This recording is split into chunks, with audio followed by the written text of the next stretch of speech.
was no Napoleon, and Buddy was no angel. But when you're in Providence, you'll see his hand and his vision and impact for years to come. The tombstone of the great literary son of Providence, H.P. Lovecraft, reads, "I am Providence." Buddy's ought to read the same thing.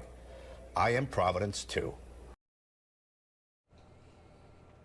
That really sums it up. Yeah. Good morning at 6:44. That was Gene. 10 years ago, Gene, reflecting on the passing of Buddy Cianci. Yeah, so a decade later, he joins us this morning as we discuss how Buddy's legacy still, as you said, being felt and seen here in Rhode Island, the good and the bad. Good morning, Gene. Yeah, good morning, Mario. The Buddy Cianci story really hasn't changed, although we're remembering it more today because it's 10 years since Buddy's passing. Wow, that flew by. I remember there was snow on the ground, I think, for the funeral. There was, went to the funeral at the church, covered that. H.P. Lovecraft, I know I wrote that little reflection when Buddy was buried. Buddy is buried in Cranston at St. Anne's Cemetery. I've been to see the tombstone. He's at his father's grave, and it's his father's stone, and he's behind it. The legacy of Buddy Cianci. You know, I think I also said in that reflection piece 10 years ago that we're all still living on Buddy's plan in Providence. All the great projects were done.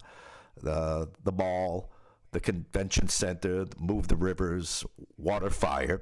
And yet there is no memorial to Buddy Cianci. There's no statue, there's no park, there's not a street named after him, nothing like that, because it's controversial. Buddy did time for taking bribes, and that has sullied his reputation. But I guess right now it might be appropriate. Well, did he do more good, or did he do more bad for the city? I put this to Mayor Smiley yesterday. Why is there no memorial to Buddy Cianci? Nothing. And is it time after 10 years, Mayor? Let's listen.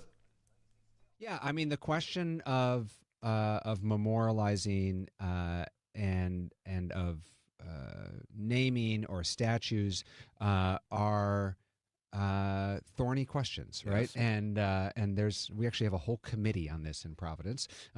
This was the committee that dealt with our dearly beloved Christopher Columbus, and so I think it's not a stroke of a pen from a mayor. I think it requires a whole community conversation to sort of wrestle with that question.